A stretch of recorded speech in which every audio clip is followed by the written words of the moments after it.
Hey, they're on Facebook Live, YouTube Live. This is the Triangle Talk Show for, April 2nd. I got to look at the title to find out what it is. Episode 81. It's a pandemic episode. Actually, I'm just going to sit here and replay a town hall that's coming up on Zoom. Here's what I found about that. This is, let me make my title a little smaller here. Senator Jay Chowdhury, Senator Wiley Nickel, Senator Sam Searcy, an online town hall meeting about COVID-19. They're going to have special guests, Congressman David Price, Don Ginsig, who is the CEO of WakeMed, and Dr. Chris DiRienzo, who's the Chief Medical Officer for Quality for WakeMed. And just waiting for them to crank it up. It should happen at 6 o'clock if everything's on time. And I'll be just replaying it out to the Triangle Talk Show YouTube channel and Facebook group. Just like the Big Time Network News. So, except I don't know what to say now. Well, we're waiting for them to start. It should be any moment now. So we'll just wait.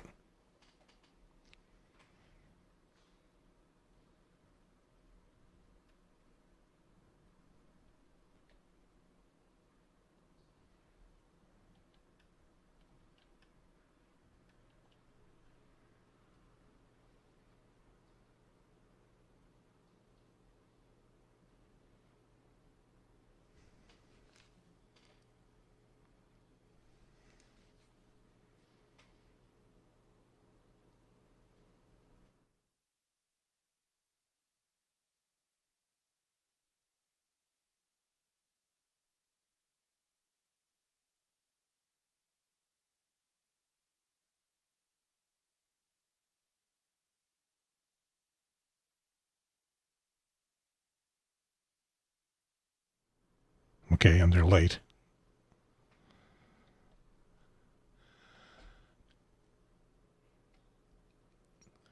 Oh, okay. There's a message on the screen. We'll be starting in about 5 minutes. It came up at 5:59. So I get to vamp.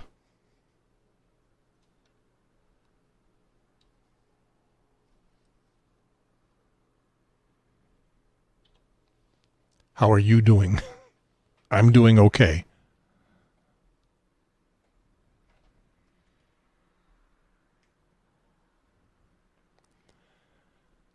This is this Zoom meeting is a maximum of 100 people. I don't know how many they got registered. And I don't have official authorization to do a rebroadcast, but and I asked on Wiley Nickel's Facebook page if it would be okay. Said that I could forward it to my podcast, and there's no response to that. Somebody thumbs up it, so maybe somebody's watching over here. I really don't know how to let people know if they do get more than 100 people on the Zoom and have to turn people away if they had more people subscribe to it. I don't know how to let them know they can watch here. They did say that they would record it and play it back later. If you do watch it here, you won't be able to reply. They and I don't know if they're planning on letting the people in the audience ask live questions or not. They had a form as you were subscribing or RSVPing to the Zoom conference. They had a form where you could ask questions and on text and submit them, and I submitted one. So I think that their plan was to not have people participate in the conference as audio or video, maybe as text. Don't know.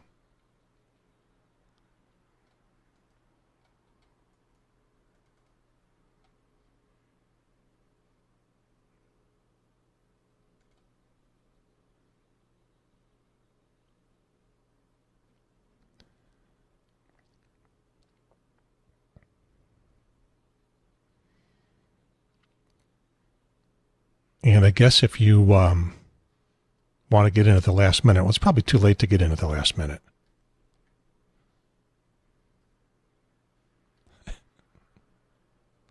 I can play Wiley Nichols' pinned post on his Facebook group. We can watch that for a moment. I'm Wiley Nickel. In 2018, we broke the supermajority, and that let us block extreme legislation. But we have more to do, like raising teacher pay, expanding Medicaid, and protecting the environment. I'm running for re-election because I won't rest until we get it done. I'm Wiley Nickel. In 2018, I guess that's it. Was hoping he could help fill some time for us. Just standing by. A good meeting starts on time and ends on time. They're planning for it to go about an hour, they say. So, we'll see.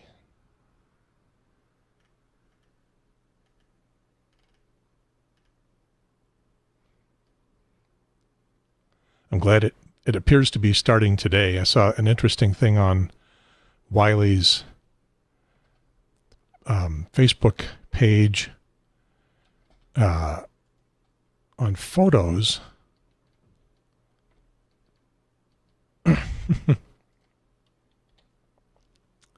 For this same event, a version of it that said it would be tomorrow.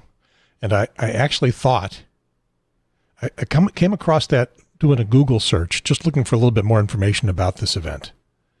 And this popped up, and I thought, oh, somebody's punking the audience and trying to misdirect people to go to the wrong date. But it was on Wiley's Facebook page as one of the pictures. Okay, looks like we're getting ready to go. Okay, you ready to go, Michael? Yep, I think we're good to go. Got everybody. All right, thank you. Everyone, thank you for dialing in this evening. This is Senator Sam Searcy. I represent all of Southern Wake County. I am joined today at this town hall that we're hoping will get some very important information out to everyone from a federal perspective all the way through the medical field and the medical doctor perspective. I'm going to start off by letting Congressman David Price introduce himself. Congressman Price. Hey, good evening. David Price, sitting at home like everybody else, but certainly with no absence of communication all around, and including this meeting. Thank you guys for putting this on. Appreciate everybody who tuned in and the three senators who've made it possible. Thank you for being here, sir. Senator Jay Chaudhary. I'm here. Thanks, Senator. All right. No introduction? Oh, yeah, my apologies. I'm getting used to Zoom now.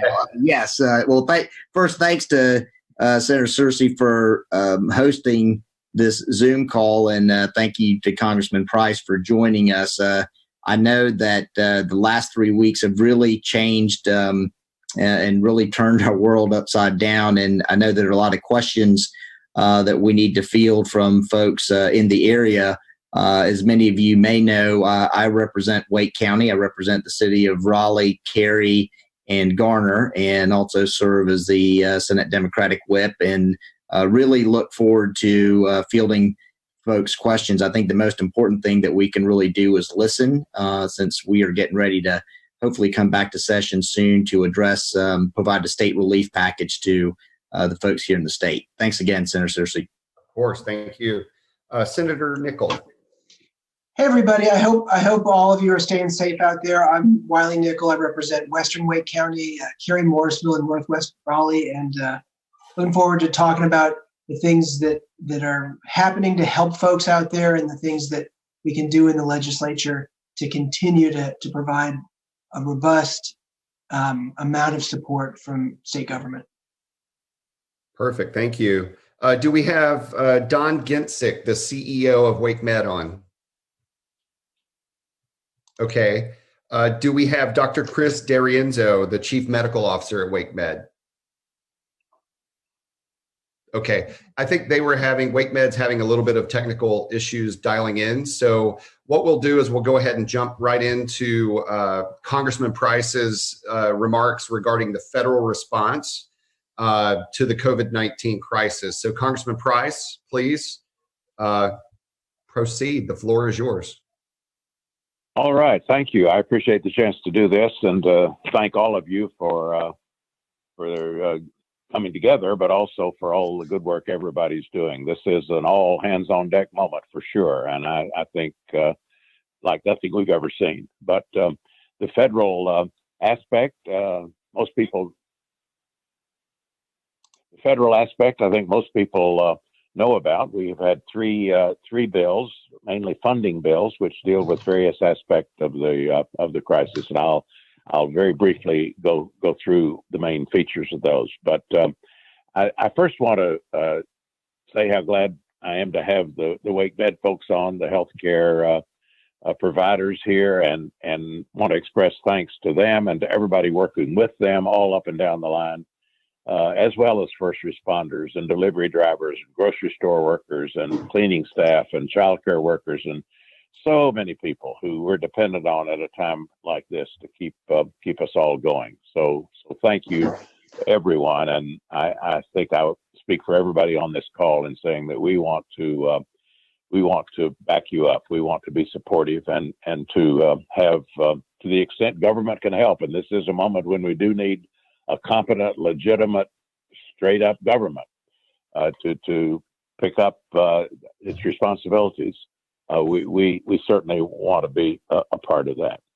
The three bills, just briefly. The first bill, around $8 billion, focused on the emergency spending on the public health aspect, made some investments in developing a vaccine and preventing any kind of price gouging of medications developed with federal dollars, added billions for public health preparedness and free testing. The second bill was looking at the individuals and families and the immediate impact on them. It involved emergency paid leave, paid sick leave, up to 3 months of paid family leave for people who might be affected by this, either they or their family members. It strengthened SNAP and other nutrition programs and provided for flexibility there with feeding children and elderly people especially. Also provided additional funds for Medicaid. And then the biggest package, the CARES Act, has supplemental unemployment benefits. Well, let me just say there are three funding streams here, especially in the CARES Act, that will affect individuals, and they do complement each other. The first is the supplemental unemployment benefits. That, of course, augments the state program. In North Carolina, our state unemployment is one of the least generous in the nation. So we can't change that immediately, but we are going to have additional benefits, additional money, and additional eligibility, and an additional 13 weeks. So that's good. And it's going to also include the self-employed, the gig economy workers. So that's one feature. The second piece is aid to small businesses, which will be predicated on their maintaining their payrolls and their health benefits and all the rest. It's to help them keep afloat and keep their employees afloat. And then thirdly, the direct payments, $1,200 to most American families, and an additional $500 for our children under 17. I had a piece of this third bill, especially as the chairman of the Transportation and Housing Appropriations Subcommittee. Won't go into detail here, except to say that we do have a resource guide, which I think the legislators on the call and local officials have all seen, and it's available on my website. Talks about the kind of support that's immediately going to be available to homeless providers, to our public housing agencies, to our transit systems, to just deal with their immediate expenses. For example, homeless providers are having to really scramble. They're having to disperse people, spread them out more in a less concentrated fashion. They're having to segregate people according to their health status and so on. Those are expensive, but very, very important things to do. And there is going to be money flowing to the homeless providers to compensate for that. And that's that money, just like the community development block grant money that's going to go to our local governments, that money is going to flow automatically. They don't have to apply for it. It's just going to assume that there are expenses that are being incurred immediately and that they need to be dealt with. So I'm gonna stop with that. There is a good deal of money here to support state and local governments, and also our health providers, our community health centers, our hospitals, those that we're depending on at this time of crisis. And my staff is we're fielding questions and trying to help people access this all day long from our respective homes. And there's no absence of course interest and concern as people try to figure out how they can get help and how their organizations can get help. By the way, the small business assistance is available for the first time that I know of. It's now available to nonprofits, including a lot of people who are providing valuable services in the community. So that's going to be, I think, a godsend for these organizations. But as I said, we have resource guides available on my website. We have staff members who are helping people navigate this. There are two big choke points, and I'm sure we'll hear about it anytime we have a town meeting. You're going to hear about this because people trying to access the unemployment benefit system, and the small businesses trying to access that website and figure out how to apply for that support, those loans. Those are jammed up, and you just have to be patient, and we in some cases are waiting for the federal agencies to offer the guidance and makes the rules clear. We're pushing just as fast and as hard as we can to get this online and to get this aid flowing. So with that, that's an overview, and we invite people to contact us and let us help. Thank you, Congressman. We appreciate you being on the call and giving that federal overview. While Congressman Price was speaking, we do have the professionals from Wake Med on the line. They're now in the meeting. So I wanted to introduce to you the CEO of Wake Med, Don Gensick. And Don, I didn't know if you wanted to say a couple words before we get into the questions.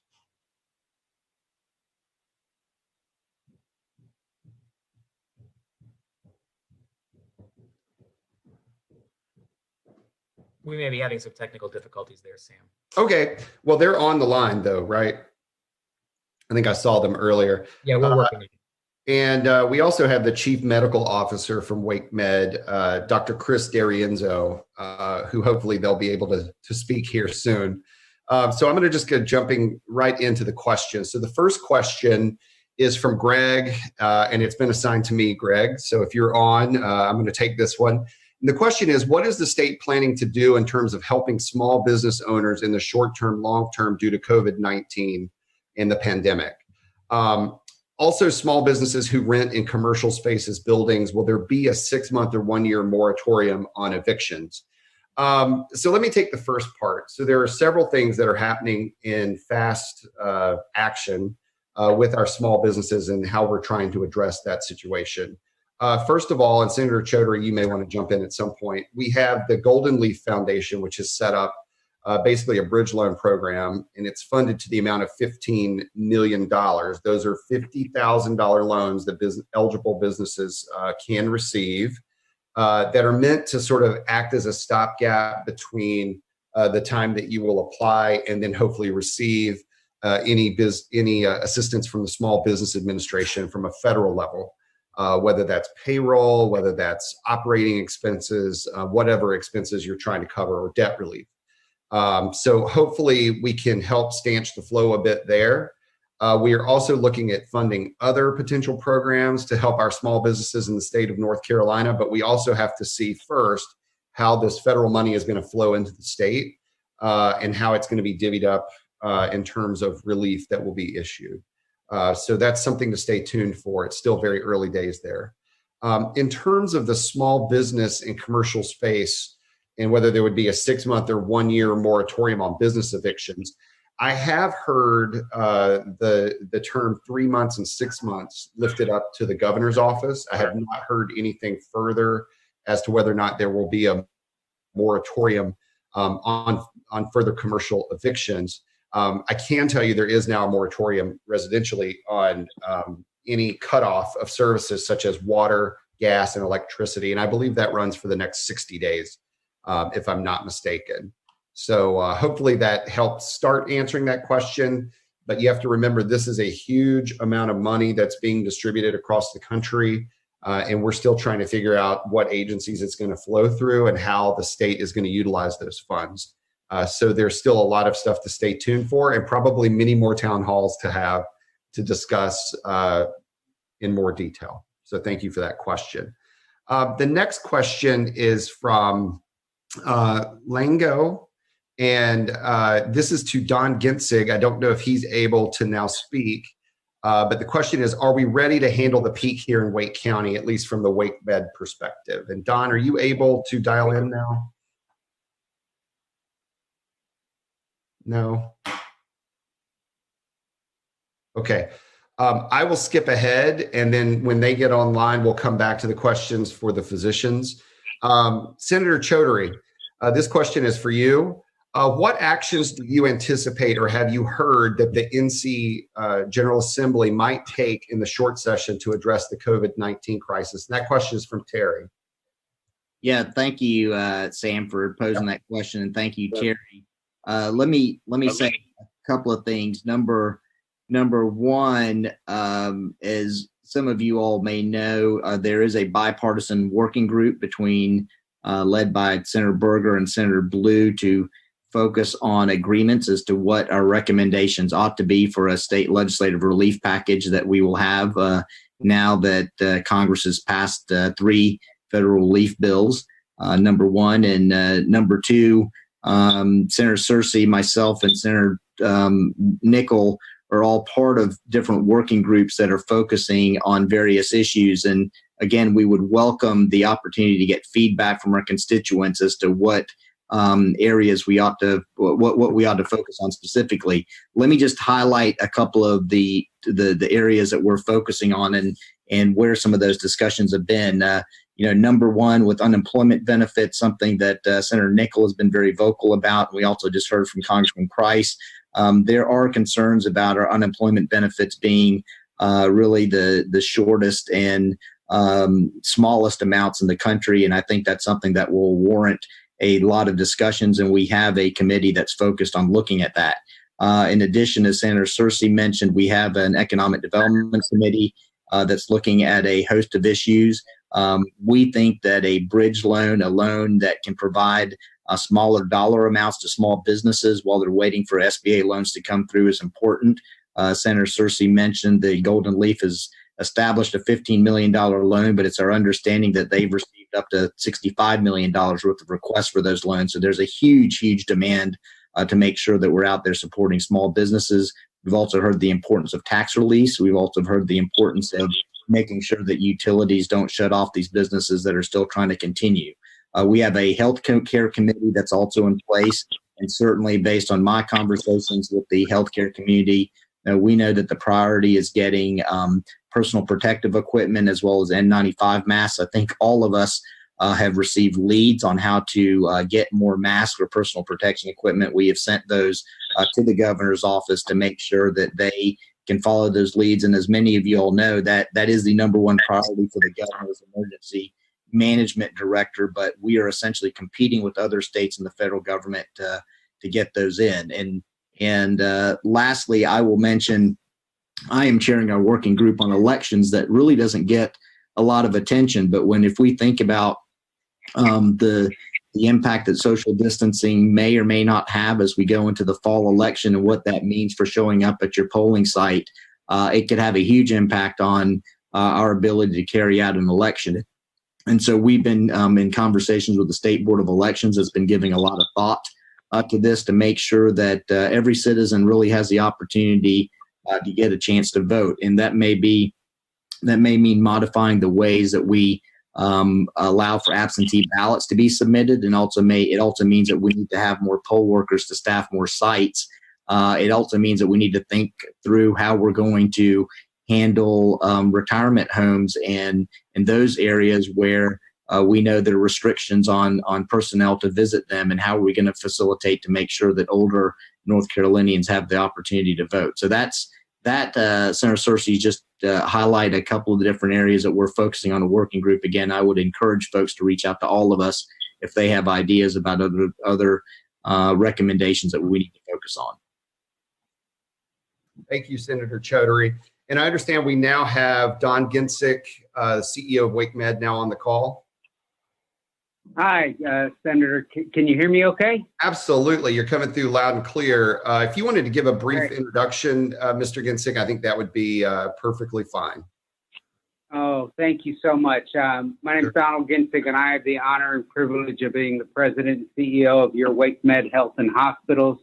In the room with me, I have my Chief Medical Officer and Chief Quality Officer, Dr. DiRienzo, who also happens to be our COVID-19 czar, so to speak. And I just thank all of you for the opportunity to address you all today and answer some questions from the community. Thank you for that. And Mr. Ginsick, we're going to jump right into a question from a gentleman named Lango. Are we ready to handle the peak here in Wake County? Well, I hate to sound like a politician, no offense to politician, but it depends on the we, and it depends on the peak. And so that's really what we're preparing for. So there are very rigorous efforts with state, local, federal leadership teams on how we best respond to coordinate that. And so it depends on when the peak comes and how high the peak is. So far, there have been some amazing efforts from the governor closing the schools to what we see on both a local and a statewide effort around social distancing, and what we're seeing, of course, with the stay-at-home efforts along those lines. So as you look at what the state is producing in terms of its graphs, you can see that the amount of time it takes for the number of patients and the number of those infected to a longer time period till it doubles, that pushes the time out and potentially lowers what that peak will be. So we are seeing that push out a little bit. It still means we're going to get a peak, and we are planning for when that will be. But each day that amount of time in which the numbers of patients double and the numbers of those infected double becomes longer and longer, we are better prepared, and that peak will likely be lower. And so there's coordination with the other health systems in town, with emergency management, with the governor's office, with the county, and with federal to be able to push that out. And we are planning and addressing scenarios in which the peak is higher than we would like, and we're planning on how to address scenarios in which that peak is more easily managed and pushed further down the line, if that answers the question for you all. Sure does. Thank you. The next question is from Lucy, and this is for Dr. DiRienzo. In addition to staying home, how can those of us not on the front lines best help the medical community and people urgently needing care? Thank you, Senator. I really appreciate the chance to join the call today. And I'll answer that in two ways. First, I don't want in any way to diminish how hard it is to stay home. Knowing that every family experiences that differently, I don't think we can emphasize enough how much we as a healthcare system appreciate the pains that folks are going through to go through true social distancing efforts. We know that this is our best chance to, as my CEO said next to me, increase the amount of time we have to prepare. We've already had more time than California, New York, and Washington have had to prepare. And each day that we get to be ready for when a peak comes means that we worked harder on our capacity plans, harder on our personal protective equipment plans. And so first and foremost, staying at home and following the social distancing guidance is incredibly helpful and incredibly appreciated. Second, the recognition that your friends, families, and neighbors are the folks who you're relying on to be at the front lines, I think is a way that we all can help. Recognizing that right now a family's mom or dad may be spending a lot more time at their job than they were just a couple of weeks ago. And so that might mean that they don't have as much time to be preparing homemade meals, to mow the lawn, to do the kinds of things that are just part of everyday existence. And so the thing that I would ask of folks who really are looking to help support them is help support them at home. Knowing that when you come home, your neighbors has helped your family with the homemade meal, has helped with the grocery shopping. By lifting each other up, you are lifting them up to be at the front lines to help care for the entire community. Okay, great advice. Thank you for that. The next question is from Sandy, and this is for Senator Nickel. Senator Nickel, can you give us an update on unemployment and the federal pandemic unemployment assistance? All right, sure. Thanks so much. Sandy, thanks for the question. I hope you're doing well and staying safe out there. You heard a little bit about it from Congressman Price. He's been very engaged on this issue, and the Congress passed an incredibly robust response for unemployment insurance. It's essentially unemployment insurance on steroids. So the unemployment insurance is an interesting thing because it's a state and federal partnership. In terms of what North Carolina has, though, I think that's the place to start. And just in terms of what we're dealing with as a state, we have had over 371,000 claims so far. I was on the phone with the head of the Division of Employment Security today, and he said basically they're getting about 1,000 applications every hour if you average an hour a day. So 24,000 applications just in one day. So there's a huge demand on the system. But the place I think it's important to quickly start is where North Carolina is as a state. We are dead last. We have the worst unemployment benefits anywhere. Your average benefit, you're talking about $277 a week for an average of only 8.7 weeks. We are at 12 weeks of unemployment insurance right now as a state. We need to move that up to 26 weeks. But in terms of the federal legislation, three important things: $600 a week on top of what the state does from the federal government. Thank you again, Congressman Price. 13 extra weeks of unemployment insurance after the state benefits have been exhausted. And again, there's a big difference if you only get 12 weeks versus 26 weeks of state benefits, and then you get the 13. That's going to be a huge lifeline for folks. And the important part about our program is we have what you get with it is about $2,299 total is the average benefit. That is $3,000 less than the federal average.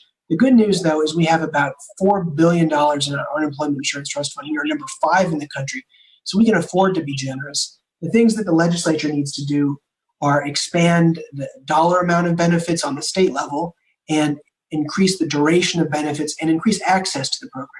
We had, just about 12% of people who are unemployed actually got benefits last year. So we've got a lot of work to do on the state level. It's going to be an issue that we need to work on. The stuff that's important, though, with the federal legislation and things we can do on the state, I think 2 quick points.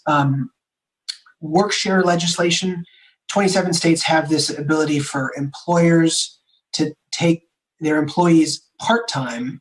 If you have 40 hours a week, you could go down to 20 hours a week and then go and get these great federal benefits for the other 20 hours of unemployment insurance.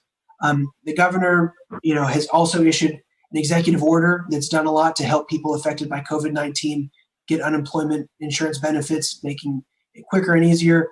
But, on the state level, there's a lot of work we can do, and I hope folks will continue to follow what we're up to. And if you're trying to get benefits, my office we can do our best to help. But there's a huge demand on the system, and the staff is doing all they can. So big issue that we're working on, and we're going to do all we can to help. Thank you, Senator Nickel. The next question is from Lindsay, and this is for Dr. D'Arienzo. This is a good question because I'm curious about this as well. Are gas stations truly hotspots for community spread, and how do we safely pump gas? Well, thank you, Senator, and thank you to Lindsay for that question. I think the core answer is with this virus spread by droplet.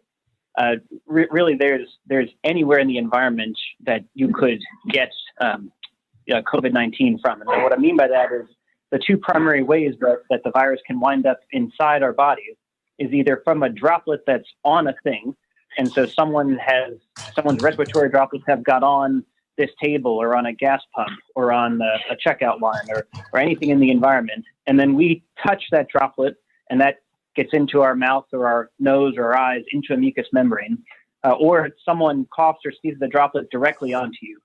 And so this is the science behind the social distancing. And so we know that when people breathe out or cough out respiratory droplets, gravity brings them to the ground. And so I think they really very, very rarely would go beyond 6 feet. And as a result, if you're maintaining social distancing, it's odds are you're not going to come into contact with someone who's directly coughing or sneezing a droplet onto you. But the second way that you can contract the condition is if someone's droplet is already on something else. And so this is why hand hygiene is so critically important.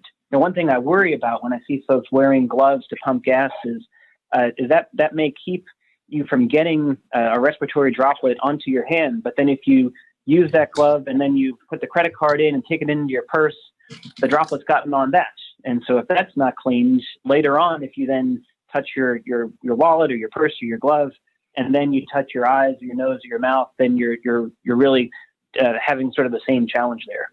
So my core guidance here around how to avoid coming down with COVID-19 when you're out in public is, number one, make sure that you're minding the social distancing guidelines, and there's science behind 6 feet and why that works.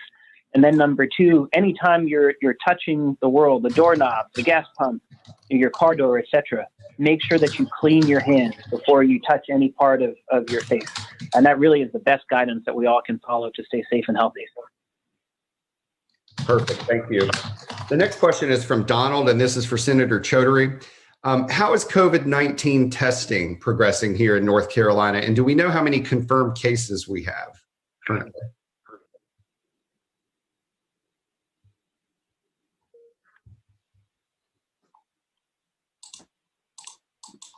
Okay, sorry about that, Sam. So yes, let me mention one high level point about testing, and then answer the question. I mean, number one, we have a real challenge with escalating our testing to get to the point where we where we can get a real handle on what is going on. And if we look at why it was successful in South Korea, it was because of the ability to test it. We as a state rely on the federal government to be able to provide the testing kits, and unfortunately, because of the delay, we didn't get the testing kits into the state of North Carolina as fast as we should have. But that being said, we are a top 10 state in testing. Right now, we are nearing close to 29,000 tests that have been completed here for the state of North Carolina, and of those that have been tested, the most recent results, all of us here at the General Assembly get an update once or twice a day from the Department of Health and Human Services. Our latest statistics as of this afternoon is that we have 1,857 confirmed cases of the virus that is now spread to 83 counties. The Department of Health and Human Services and Governor Cooper has said that it will be in all 100 counties. So while we see it spreading perhaps more rapidly in Wake County, I think we will see this. We will certainly see this in all counties in North Carolina. And of those cases, that we have now. We have 16 confirmed deaths as well. So those are the latest numbers that we've received from the Department of Health and Human Services. Okay, perfect. Thank you. Next question is for Senator Nickel. In what ways are the county and state governments supporting people in dire need at this time? Are they helping fund social service agencies with additional funds? This is from Kathy. Yeah, hi, Kathy.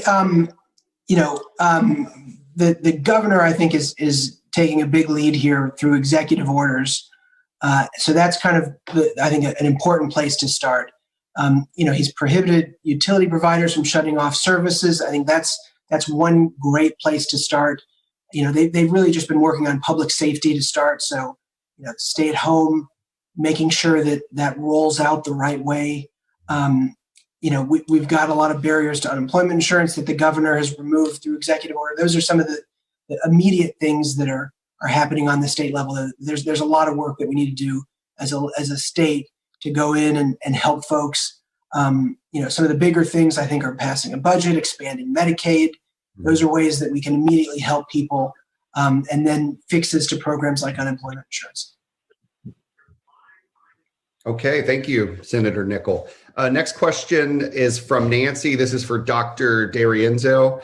If we stay home, only shop for food once a week, what is our chance of avoiding the virus? Nancy, that's a terrific question, and one I think we get asked a lot. The short answer is, in the short term, these kinds of social distancing practices, like staying at home, going out only when we need to, significantly decrease our chances of getting the virus, because what they do is they decrease the number of new people who one person infected with COVID-19 then infects. And as we talked about with the gas station question, the way that works is by making sure that other people are not coming into contact with the respiratory droplets of someone who may be infected. And so this is, again, a short-term win for us. The goal of these social distancing practices are to lengthen the amount of time it takes for the number of people to be infected. We know that with a condition like this, odds are that over time there will be many of us who come down with COVID-19.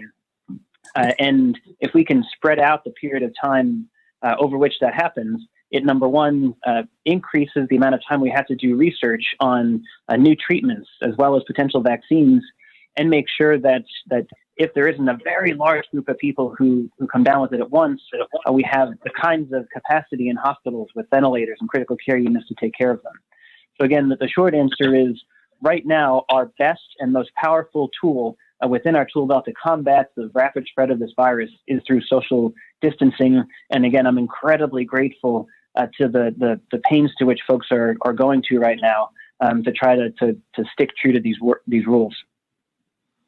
Great. Thank you for that. Yeah, we're not even, we're here in a neighborhood and it's very hard on our kids. You talk about social distancing because, our kids will go sit on the front steps and it's like they're wanting to attract other kids over to our yard to go play. And we're like, no, you can't do that right now. So it is difficult, but we're all getting through it. The next question is from Lisa, and this is for Don Ginsick. There are two questions here, Don. How is the supply of PPE here in Wake County, number one? And then number two, do you need any handmade masks? Thank you for that question, Lisa. Let me say that, as was addressed earlier by Senator Chaudhary, PPE, personal protective equipment, is one of the key challenges of this pandemic, again, along with the testing as we addressed. And so PPE covers so many different things, from masks to gowns to gloves to wipes, different sizes and different types in each one of those. And what you have in Wake County is, I would say, enough for today, enough for tomorrow. And as I talked earlier about when that peak comes, that becomes the challenge. And so as more and more patients are positive, you use a much higher rate of personal protective equipment. As you take steps to protect your staff and patients across our community, you use a much higher level of personal protective equipment. And so the challenge is preparing for when we see that increasing at an ever higher rate. And as you heard, the typical supply chains are now being disrupted. Groups that we typically got things from are back ordered. Other groups are stepping up, and we're making calls trying to buy as much personal protective equipment while supporting the state and federal government and other healthcare systems in this process. So it's a challenge today. It potentially, again, when that peak comes, could be an even more challenging effort, but we are doing everything collectively in our power to work as a healthcare community, to work with our government leaders along those lines to make sure that everyone in the healthcare field and our patients have what they need when they need it, but especially our healthcare heroes that are on the front lines each day. Regarding homemade masks, as we've seen in other areas that have that incredible surge and it overwhelms the system, that's what you end up having to rely on. So we're not at that point today. That said, make masks. And we have a wonderful outpouring from our community of people donating supplies from their home, from their business, everything from gloves to masks to wipes to a variety of other things that we're able to use. So my hope is that won't be something that we need for our frontline patient care workers, but I encourage folks to continue to support us with those donations, because for every one of those, we get more time as the community responds to this pandemic, and it pushes our need for that type of effort farther down the road. Okay, perfect. Thank you. The next question is from Charlotte, and this is for Dr. DeRienzo. Doctor, do you think everyone should be wearing some type of mask when they're out in public, like at the grocery store, pharmacy, or even walking, and latex gloves? And then there's a follow-up to that. Will a bandana or scarf work as suggested by the president? So again, Charlotte, this is a terrific question, and one I think the CDC is grappling with right now. In part, the challenge in a question like this is what is our goal of using a mask? And so in the clinical arena, the kinds of masks that we use, for example, at a bedside, are procedural masks, which means that they have fluid resistance to them. And so they're made of a special type of material that'll repel droplets. And it actually is graded by the pressure at which a droplet can be shot at that mask and not make it through.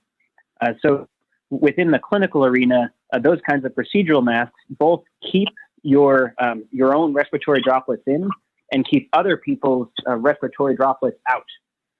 The core challenge around the kinds of masks made of bandanas or cotton or cloth is that they're unlikely to be fluid resistant. And so the only way that those really work to protect everyone is if everyone is wearing one, because as we covered, a little bit earlier, if your droplets are staying in, then they're not getting on this table or the gas pump. And as long as you're then not putting your hands, inside your own face and then touching it, then if the large plurality of people are wearing a mask, keeping their droplets in, that decreases everybody's likelihood of being exposed to other people's droplets. Of course, where that becomes challenging is it's really, really hard to wear a mask all day. You can ask healthcare providers, it's hard to not scratch your nose or move the mask up and down. So being able to follow through with that, especially in a culture in America where that's not typically been something that we've grown accustomed to, would be very, very hard.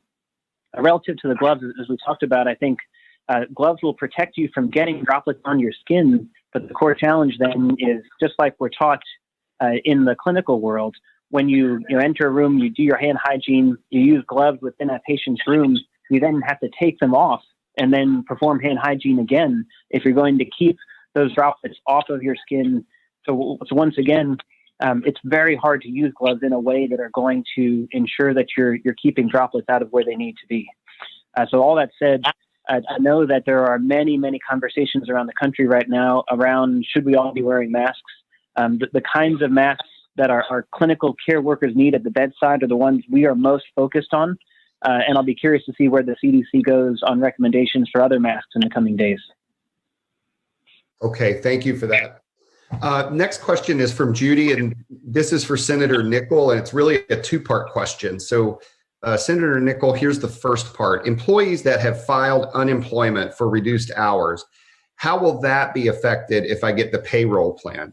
Number one, which I'm assuming is the federal payment process. And number two here, and does the payroll plan mean that I can pay my employees their full amount of pay regardless if they're working reduced hours? Well, yeah, I mean, it's a complicated thing here with unemployment insurance. And a lot of the ways that the state and federal programs intersect are still, frankly, being sorted out. If you're still paying your employees full pay, they can't get unemployment insurance on top of it. You talk about SBA loans. I think that's the place you go, and there's some, ability to get loans forgiven to pay payroll. There's some $300+ billion into that program. So, in terms of the gist of that question, I think this applies to everybody else, is, what can we do to allow folks to take people and reduce their hours? So if you have someone that's working 40 hours, and then you reduce them to 20 hours, they can and should be able to go get unemployment insurance benefits. 27 states have what's called work sharing laws that allow you to, again, take your employee down to 20 hours and then they go get unemployment insurance for the other 20 hours. North Carolina doesn't have that, but the CARES Act that Congress passed encourages it. They give money for states to adopt this, and they want us to do it. So this is something that I think will be an area of bipartisan agreement. It's going to just take a little bit of time to roll that out for businesses. But, I'm certainly someone who wants to make that retroactive. So even if it takes, a few months to get that major change, into law and set with the staff at the Division of Employment Security, that's a big part of your question. We have that ability to do it. The federal government wants us to do it. And, those of us here are certainly going to be working hard to try to make that change to our law. Okay, thank you. The next question is for Senator Chaudhary. Senator, this is from Leah. What will happen to the bills for COVID-19 that are supposed to be voted on in the North Carolina Senate?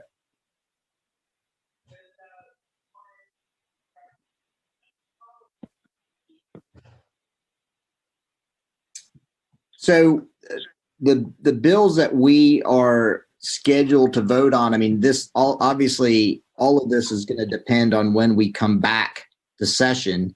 And I think there seems to be two school of thoughts. One, that we may come back before April 28th, but I think as we get closer and closer to the end of the month, that seems doubtful.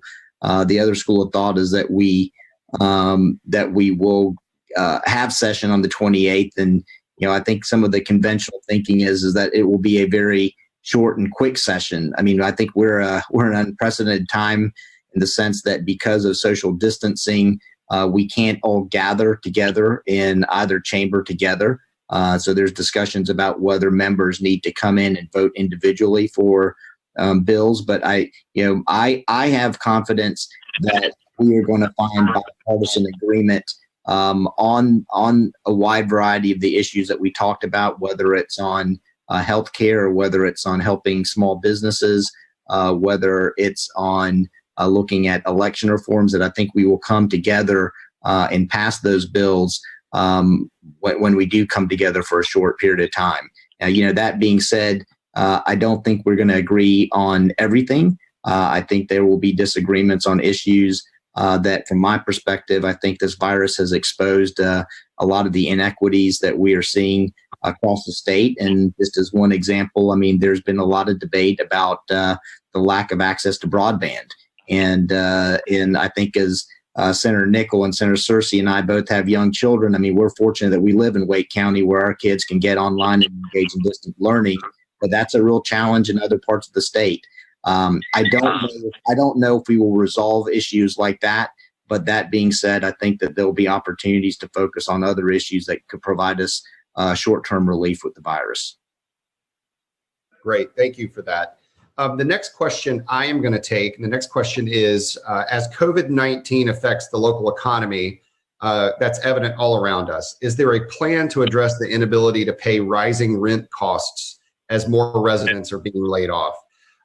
This is an interesting question, and part of this sort of goes into market dynamics. I can tell you from a commercial rent perspective, not a residential rent perspective, prices have already started falling. My gut tells me you'll probably see that automatically happen at the residential level to make sure that the market adjusts and people are able to afford the rent in these unprecedented times. I think also we have to look at what the federal programs are going to look like, what the final unemployment insurance program looks like here in North Carolina, because that's going to go right to the heart of folks being able to afford their rent. But we're still working through a lot of these issues. So this is also something that you'll need to stay tuned for as we figure out how these federal funds are going to be dispersed through the state. The next question is from Sherry, and this is for Dr. D'Arienzo. What precautions are in place for mothers who are delivering at this time? Good question. Sherry, that's a spectacular question. I think there are a couple of threads along there. So first, moms who are pregnant now have a number of different telemedicine options to engage with their providers during their prenatal visits that just a few months ago were really unimaginable. And I've heard of some incredibly creative programs with folks being able to engage in home monitoring, like through a blood pressure cuff, such that some of the visits that would traditionally need to be in person can actually still be done remotely over the course of the last few weeks of pregnancy. In terms of when moms are delivering, we, of course, have had to adapt our hospital protocols significantly in this environment where we've limited visitors. And so we have some very specialized visitor policies for moms who are not symptomatic for COVID-19 and are coming into the hospital to deliver, as well as those who may be symptomatic, and different pathways we follow for both. My core guidance to pregnant moms right now is the same as to everyone else, to stay home, to socially distance as much as possible, to maintain that 6 feet, and to perform exquisitely good hand hygiene. That is the best possible thing a mom can do right now to both protect herself as well as to protect her baby. Perfect. Thank you for that answer. And at this time, I'm going to just sort of make an announcement. That was the end of our questions for this town hall. There probably are many other questions, or maybe folks that are dialing in and listening have other questions that have popped up. We want you to know that you can email myself, Senator Chaudhary, or Senator Nickel. It's very simple. Just go to the North Carolina General Assembly website. We are all publicly listed there. You can get our office phone number as well as our office email address. I think I probably speak for all of us when we try to answer those emails within 24 hours. So just know that those emails are actually getting to us. We take those questions and respond back to you, but also with some of the good ideas that come through or suggestions. We are in frequent contact with the governor's office, and we're always liaising new ideas with the governor's office to see if we can get programs implemented. And then, of course, there's the legislative response as well. So we'll see what bills we're able to draft for the session that is getting ready to commence. But with that, please feel free to reach out. I want to thank Congressman David Price, Senator Chaudhary, Senator Nickel, Don Gensick, CEO of Wake Med, and Dr. Chris D'Arienzo, the Chief Medical Officer and Senior Vice President of Quality at Wake Med. Thank you all so much for helping us this evening. We really appreciate your time, and I'm sure this is maybe the first of who knows how many town halls to come. So stay tuned for that and details to follow. Thank you. So it looks like they're done. And watching everybody hang up. Okay, so I am done. That is episode 81. I had to push a lot of buttons. Plus, Cindy brought my dinner. So I was eating that while they were going. That is it for this episode of the Triangle Talk Show. The Triangle Town Hall COVID-19 edition, April 2nd. And making me just be the video engineer. I'm Gary Pierce. See everybody later.